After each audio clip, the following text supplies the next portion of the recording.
Welcome back students again in the commerce club. अब बढ़ते हैं अपने लास्ट टॉपिक और last part of our planning. और मैं प्लानिंग पढ़ाऊंगा और मैंने प्लानिंग दिया है पढ़ा, ठीक है। तो ध्यान रखना इस चीज का लास्ट टॉपिक है। प्लीज स्पीड बढ़ा सकते हैं लेकिन ध्यान रखना स्किप मत करना। हर वीडियो में यही बोलते हैं, फिर से यही बोल रहे हैं, ठीक है। तुम्हारा भी फायदा मेरा भी फायदा, दोनों ने हाथ मिला लिया, ठीक है। तो ध्यान रखेंगे, इसलिए जल्दी शुरू करते बिना किसी देरी के इंट्रो देख लेते, ठीक है।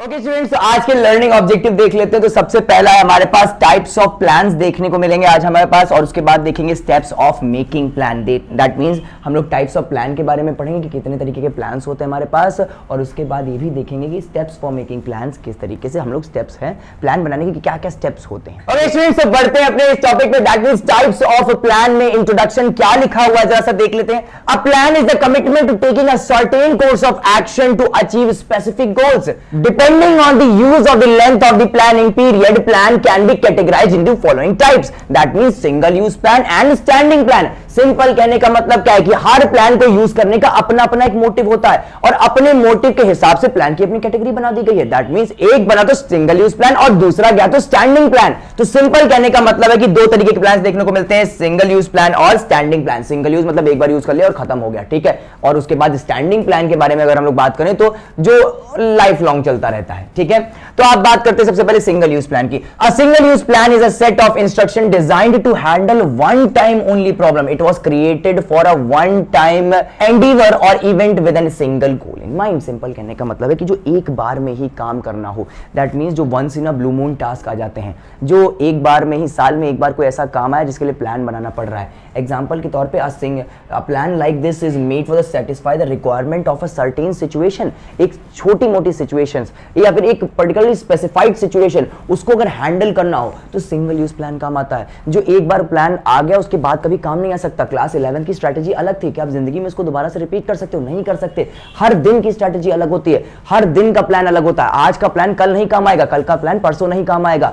आज 12th की पढ़ाई कर रहे हो, कल उसके बाद तुम ग्रेजुएशन की पढ़ाई करोगे या फिर कोई कंपटीशन की पढ़ाई करोगे, क्या 12th की पढ़ाई या फिर 12th की स्ट्रैटेजी आगे काम आएगी? नहीं काम आएगी। इन्हीं को बोलते हैं सिंगल यूज प्लान। आगे लिखा है single usage plan durations varies based on the types of project. आप किस तरीके का प्रोजेक्ट बना रहे हैं उस पर उसकी ड्यूरेशन डिफाइन कर दी जाती है। अगर बहुत बड़ा प्रोजेक्ट है तो वो सिंगल यूज प्लान बहुत लंबे समय तक चलेगा। अगर छोटा प्रोजेक्ट है तो ये सिंगल प्लान 2-3 दिन के अंदर खत्म हो जाएगा। अ सिंगल इवेंट प्लान में लीस्ट 1 डे और बट अ सिंगल प्रोजेक्ट में लीस्ट 1 वीक और मंथ। अगर एक सिंगल यूज प्लान को आप छोटे मोटे प्रोजेक्ट के लिए काम करें तो 1 दिन 2 दिन में खत्म हो सकता है, और अगर आपने बहुत बड़े प्रोजेक्ट में लगा दिया तो 1 हफ्ते से 1 महीना भी ले सकता है। आई होप तुमको सिंगल यूज प्लान समझ आ गया हो। बढ़ते हैं अपने स्टैंडिंग प्लान, इसको डबल यूज प्लान बोल देता हूं कभी कभी, ठीक है। तो स्टैंडिंग प्लान है बच्चा। तो standing plans are used for actions that occur on a regular basis over time. It is created once and retain its worth over time as it undergoes changes and upgrades. Simple कहने का मतलब है जो लंबे समय तक का चलते रहे,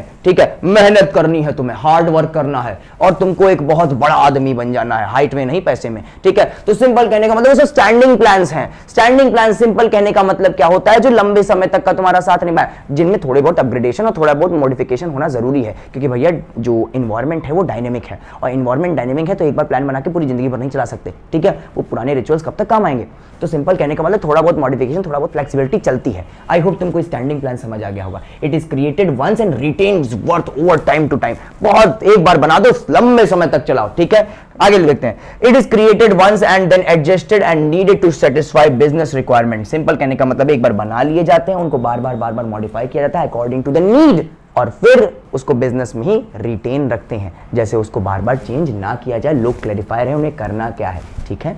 तो that's it about it. I hope तुमको स्टैंडिंग प्लान समझ आ गया हो, ठीक है। मैं आगे वाले टॉपिक पे बढ़ूं तो इससे पहले तुम एक काम करो कि यहाँ पे ये सिंगल यूज प्लान एक बार जल्दी से रीड कर लो, उसके बाद तुम पूरा का पूरा ये रीड कर लो स्टैंडिंग प्लान, और उसके बाद अगर तुम्हें चीज़ें ना समझ आए तो तुम्हें कोई कॉल लगा लेना, ठीक है। नेक्स्ट टॉपिक पे बढ़ते हैं बच्चा लोग। तो आपका है steps for making plan. Steps of making plan में आपके ओवरऑल कुछ ज्यादा ही स्टेप्स हैं, और ये लास्ट टॉपिक है हमारे चैप्टर का। ओ माय गॉड, हम लोग लास्ट टॉपिक पे पहुंच गए। सिंपल कहने का मतलब है कि चैप्टर खत्म, और ये खत्म तो इसके बाद प्लानिंग खत्म हो गया। प्लानिंग खत्म हो गया तो आएगा कौन सा? ऑर्गेनाइजिंग आएगा।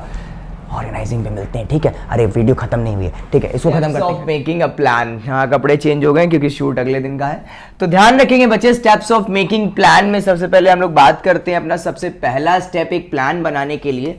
दैट मीन्स अगर आपको एक वेल प्रूफ प्लान चाहिए, एक बेस्ट वर्किंग प्लान चाहिए, तो आपको कुछ मेजर स्टेप्स को फॉलो करना बहुत ज्यादा जरूरी है। तो यहां पे ध्यान रखेंगे जितने भी सारे स्टेप्स हैं वो आपको एक बेस्ट प्लान बनाने में हेल्प करेंगे। तो यहां पे सबसे पहला ऑब्जेक्टिव जो है, दैट मीन्स सबसे पहला जो स्टेप है उसका वो है ऑब्जेक्टिव। यहां पे लिखा हुआ है they could be intended to reflect the implemented future position that manage inspire to. Objective must be stated in terms that is they must be qualified and documented in form a written declaration of desired outcome to be achieved within a certain time frame. यहां पे कहा गया है, पूरा का पूरा reading लगाने पे आपको ये चीज पता चलती है, they could be intended to reflect the anticipated future position that manager aspires to.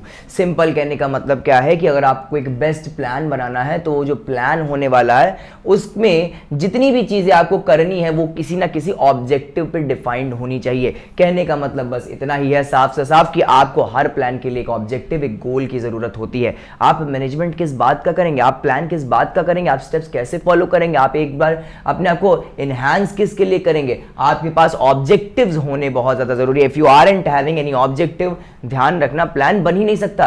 तो सीढ़ी है, सबसे पहली सीढ़ी आपकी जो पूरे के पूरे मैनेजमेंट को संभालेगी वो है आपके ऑब्जेक्टिव। अगर ऑब्जेक्टिव ही क्लियर नहीं है तो प्लान किस चीज का बनाएंगे बच्चे लोग। तो ध्यान रखेंगे। आई होप तुमको ऑब्जेक्टिव ये चीज समझ आ गई हो। ओके, तो आगे बढ़ते हैं ऑब्जेक्टिव्स के बाद।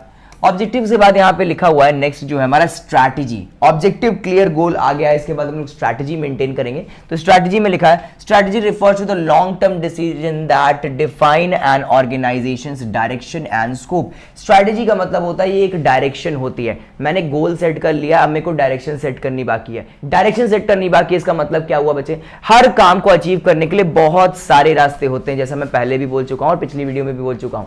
सिंपल कहने का मतलब क्या है कि यहाँ पे स्ट्रैटेजी बताने का मतलब क्या है बच्चे, आपका गोल किस तरीके से अचीव होगा, कौन सा पाथ आप चूज करने वाले हैं, उसी चीज को स्ट्रैटेजी बोलते हैं। दैट मीन्स रणनीति। एंड आई होप तुमको ये चीज समझ आ गई हो कि स्ट्रैटेजी का मतलब क्या है। तो ज्यादा समय इस पे वेस्ट नहीं करेंगे और बढ़ते हैं इसके नेक्स्ट टॉपिक पे। स्ट्रैटेजी के बाद भाई हमारा आता है पॉलिसी फॉर्मेशन या फिर पॉलिसीज। पॉलिसीज में लिखा हुआ है policies are the broad statements that direct people's thoughts और emergencies in a specific direction. It serves as a foundation of interpreting strategy. Policy establishes the boundaries within which a management can operate. Simple कहने का मतलब है आपके जो policies होते हैं वो रूल्स एंड रेगुलेशंस होते हैं। एक बार आपने माइंडसेट कर लिया, आपने गोल बना लिया, आपने ऑब्जेक्टिव क्रिएट कर लिया, उसके बाद आपने रणनीति बनाई और उस रणनीति को पूरी अच्छी तरीके से फॉलो करने के लिए आप कुछ पॉलिसीज बनाते हैं। सिंपल कहने का मतलब है कि रूल्स एंड रेगुलेशन बनाते हैं। पॉलिसीज डिसिप्लिन देती हैं किसी भी प्लान को। सिंपल कहने का मतलब यहाँ पे ये है कि यहाँ पे आपको जो अगर एक प्लान को अच्छी तरीके से वर्कआउट करना है तो जितना महत्व आपका गोल प्लस आपकी स्ट्रैटेजी दे रही है उतना ही ज्यादा महत्व आपकी पॉलिसीज भी देंगी। That means rules and regulation और कहें तो डिसिप्लिन। और ये डिसिप्लिन अगर जहां पे भी लैक कर जाता है वहां पे लेटेंसी ऑफ वर्क हो जाता है, कहीं ना कहीं कोलैप्स हो जाता है काम। और बहुत जगहों पे तो ये भी देखना पड़ा है कि यहाँ पे आपको पॉजिटिविटी मिलती है शुरुआत में और एट द एंड में आप निगेटिव फॉल ऐसा होते हैं कि आपका काम कभी बन ही नहीं पाता, आपका प्लान कभी वर्कआउट ही नहीं हो पाता। तो आई होप तुमको पॉलिसीज समझ गए होंगे। पॉलिसीज को अगर तुम समझो तो एक लाइन में रूल्स एंड रेगुलेशन ही होता है और कुछ ज्यादा नहीं होता। आगे बात करते हैं बच्चा पॉलिसीज के बाद। पॉलिसीज के बाद बच्चे प्रोसीजर भी बहुत बड़ा रोल निभाता है एक प्लान को फॉर्मेट करने में। तो procedure are step by step instructions that specify a task should be completed. अब प्रोसीजर एक डायरेक्शंस दिखाते हैं, डायरेक्शंस को किस तरीके से करना है, कौन सी चीज पहले होगी, कौन सी चीज बाद में होगी, कौन सी चीज उसके बाद में होगी। प्रोसीजर होता है, एक प्रीसेट फॉर्मेट होता है, क्रोनोलॉजिकल ऑर्डर होता है। They specify which task should be completed at which order. यहाँ पे ऑर्डर स्पेसिफाई करता है, बताता है कि कौन सा काम किस तरीके से होना चाहिए, वो कौन सा इनिशियल स्टेज में होना चाहिए और कौन सा बिल्कुल बैक एंड में होना चाहिए। तो कहने का मतलब है प्रोसीजर एक बहुत ज़्यादा ज़रूरी काम है और प्रोसीजर्स नहीं होंगे तो कोई बच्चा कुछ कर रहा है, कोई इंसान कुछ कर रहा है, कोई वर्कर कुछ कर रहा है, मतलब कहने का मतलब है कि कुछ हौच पौच रह जाएगी, कोई को कुछ नहीं पता होगा कि वो कर क्या रहा है। तो सिंपल कहने का मतलब है कि जितना जरूरी आपकी पॉलिसीज हैं, स्ट्रैटेजी है, जितना जरूरी आपका ऑब्जेक्टिव है, सबसे पहले आपने गोल्स बनाए, उसके बाद आप लोगों ने क्या किया, एक स्ट्रैटेजी बनाई, रणनीति बनाई, उस रणनीति को फॉलोअप करने के लिए सबसे ज़्यादा आपने पॉलिसीज, रूल्स एंड रेगुलेशंस को बनाया, और उसके बाद रूल्स एंड रेगुलेशन बनाने के बाद कौन सा स्टेप सबसे पहले किया जाएगा, कौन सा स्टेप उसके बाद किया जाएगा, सो एंड सो करने के लिए आपने प्रोसीजर्स भी बनाए।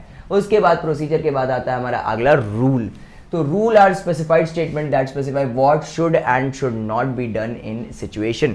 कुछ रूल्स एंड रेगुलेशन होने भी बहुत ज़्यादा ज़रूरी हैं। सर अभी आपने बताया कि प्रोसीजर का मतलब, बेसिकली प्रोसीजर बता रहे हैं, ये आपने पॉलिसी का मतलब रूल्स एंड रेगुलेशन होता है, और उसके बाद अब आ गया है रूल्स। तो सर इन दोनों में क्या एक डिफरेंस क्या है बच्चे? पॉलिसीज आपको डे बाय डे करनी पड़ती हैं। पॉलिसीज ऐसे रूल्स हैं जो आपको हर दिन निभाने हैं, उसके बियॉन्ड आप काम ही नहीं कर सकते, मतलब उन बाउंड्रीज के बाहर आप कभी जा ही नहीं सकते। जैसे आपके स्कूल में आपको पर्टिकुलरली स्कूल से बाहर तब निकलने दिया जाता है जब आपकी बेल लगती है, वो आपकी पॉलिसीज हैं। लेकिन रूल्स एंड रेगुलेशन क्या है? रूल्स एंड रेगुलेशन मतलब प्रीसेट फॉर्मेट की अगर कोई पर्टिकुलर सिचुएशन अराइज होती है तो वहां पे हम लोग किस तरीके से रिएक्ट करेंगे, लिखा हुआ है। Rules are specified statement that specify what should and should not be done in a situation. Rules are rigid and do not allow for flexibility, ensures regulations and discipline.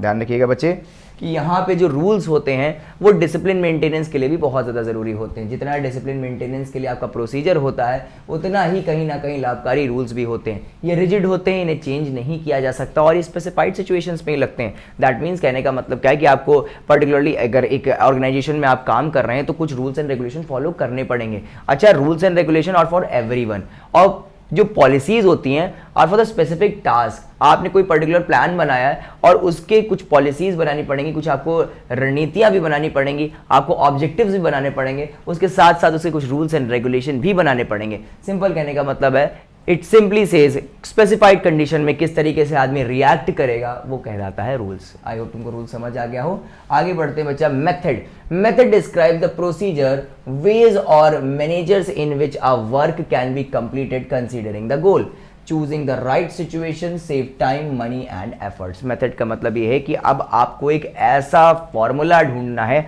आपको एक इस तरीके का प्रोसीजर ढूंढना है, आपको इस तरीके का स्टेप बाय स्टेप स्टेयरकेस देखना है जहां से आपका काम बहुत जल्दी हो जाए। आपका काम करने का तरीका इतना अच्छा होना चाहिए कि तुम्हारे रिसोर्सेज भी बहुत कम लगे, तुम्हारा टाइम मैनेजमेंट भी हो जाए, और उसके साथ साथ तुम्हारा जो काम है वो 100% इफेक्टिवनेस और एफिशिएंसी से पूरा हो जाए। और यही होता है मेथड। बहुत सारे मेथड्स होते हैं काम करने के लिए। अच्छा, पता है स्टेप्स ऑफ मेकिंग प्लान में एक दिक्कत है कि यहाँ पे हर चीज़ थोड़ा सा सिमिलैरिटी में लगती है। तो यहाँ पे आपको की पॉइंटर्स निकालने बहुत ज़्यादा ज़रूरी हैं कि आपको पर्टिकुलरली इन पूरे के पूरे जो चैप्टर है इसमें जो ये स्टेप्स ऑफ मेकिंग प्लान है, इसके हर स्टेप के कुछ की पॉइंटर्स निकालने ज़रूरी है, वरना आप सब में एक जैसी चीज़ें लिख के चले आएंगे और एट द एंड में क्या होगा कि आपका क्वेश्चन गलत हो जाएगा। तो बेसिकली मेथड्स क्या होते हैं? मेथड्स वो होते हैं जो डिस्क्राइब करते हैं एक तरीका जिस तरीके से आपका प्लान वर्कआउट होगा। हमेशा इंश्योर रहिए कि आप मेथड एडिक्वेट अमाउंट में लें, ज़्यादा बेकार, ज़्यादा अच्छा, कभी कभी इम्बैलेंस, कभी कभी बहुत अच्छा मेथड होता है जिससे हमारा काम बहुत जल्दी हो जाता है, उसके बाद टाइम वेस्ट होने लगता है। हमें इक्विलिब्रियम पोजीशन में ही एक मेथड लेना चाहिए, ना ही बहुत ज़्यादा टाइम कंज्यूमिंग हो और ना ही ज़्यादा टाइम शॉर्टेज वाला काम हो, दैट मीन्स बहुत जल्दी खत्म हो गया हो। ठीक है, आगे बात करते हैं। प्रोग्राम आई गेस ये लास्ट है। द प्रोग्राम में भी include a complete list of project, objectives, policies, procedure, regulation, task and physical and human resources needed to carry out the resources any course of action. Simple कहने का मतलब क्या है कि प्रोग्राम बनाना बहुत ज़्यादा ज़रूरी होता है। ये एक पूरा का पूरा लिस्ट होता है कि जहाँ पे आपके पूरे के पूरे objectives, policies, procedures, rules and regulation ये सब कुछ लिखा हुआ होता है। ये प्रोग्राम होना इसलिए ज़रूरी होता है कि जैसे हम लोग का एक पूरा का पूरा लेखा जोखा हमारे सामने हो कि किस तरीके से हम लोग पूरा काम वर्कआउट करने वाले हैं। सिंपल कहने का मतलब ये है कि अगर कोई चीज़ रिटन फॉर्म में होती है तो हम उसको और अच्छी तरीके से एनालाइज कर लेते हैं, तो बस प्रोग्राम उसी चीज़ को बताता है। आई होप तुमको ये चीज़ समझ आई हो। प्रोग्राम यहाँ पे ख़त्म होता है। और लास्ट चीज़, अच्छा हाँ, एक चीज़ रह गई थी, हमारा बजट।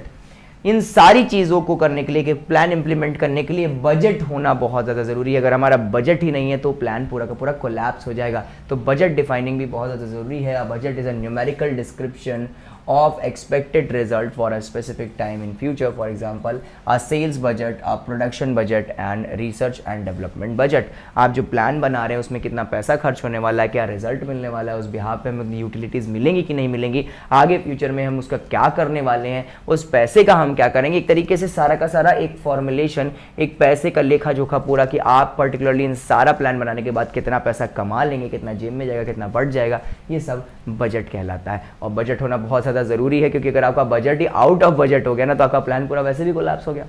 आई होप तुमको बजट भी समझ आ गया होगा। बहुत ज़्यादा समय देने वाली नहीं होती हैं चीज़ें, और ये चैप्टर यहीं पे ख़त्म होता है, दैट मीन्स ये टॉपिक, और इसके साथ ये चैप्टर भी ख़त्म होता है। एंड आई होप तुमको ये चैप्टर अच्छी तरीके से समझ आ गया हो।